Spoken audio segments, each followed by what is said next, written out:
So, simpleng question lang yun, nasagot din agad. Para kay Tito Al talaga yun. Gusto na namin kasi maglikot eh. Tapos, soft drinks ulit. Para may pang-uwi. Sagutin mo na. Oo, simple lang naman kasi to. Ano, yung...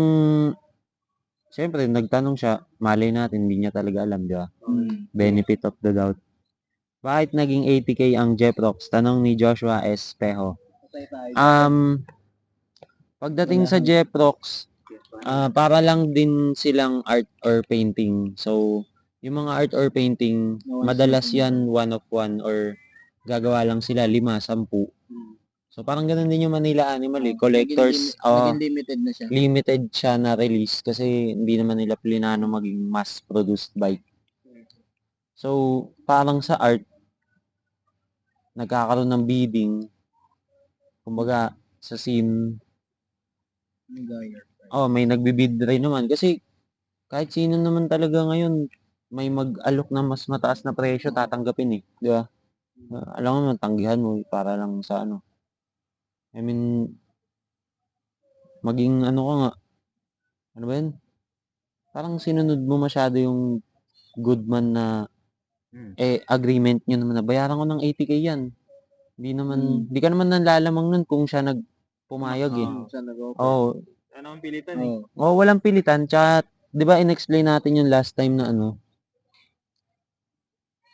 wag sila mag-focus dun sa model ng bike.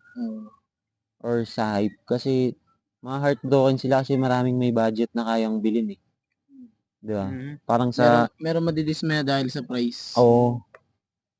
Which is, di naman nila alam yung worth ng bike na yun. Or frame.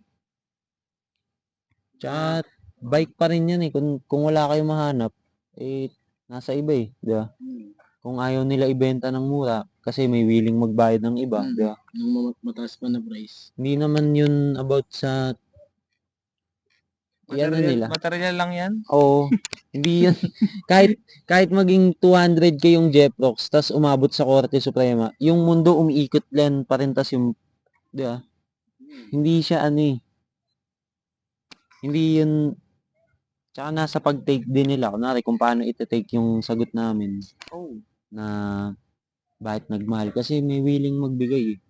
May willing magbayad. Benta ko ng 100K, may bibili yan eh.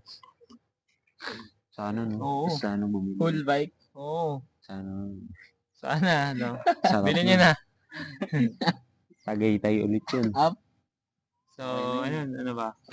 Wala nang tanong yun, no? Kumbaga, titrip na kami. Tapos, si Maddox nahilik na. tututo ko yan, igagano ko mamaya.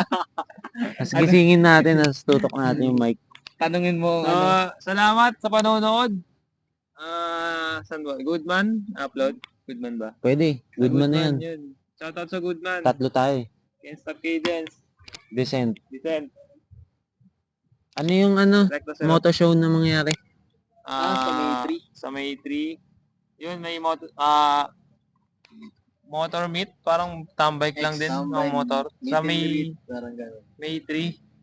Yan, kung pwede kayo. Sinare ko yung poster. If ever na mapanood nyo to,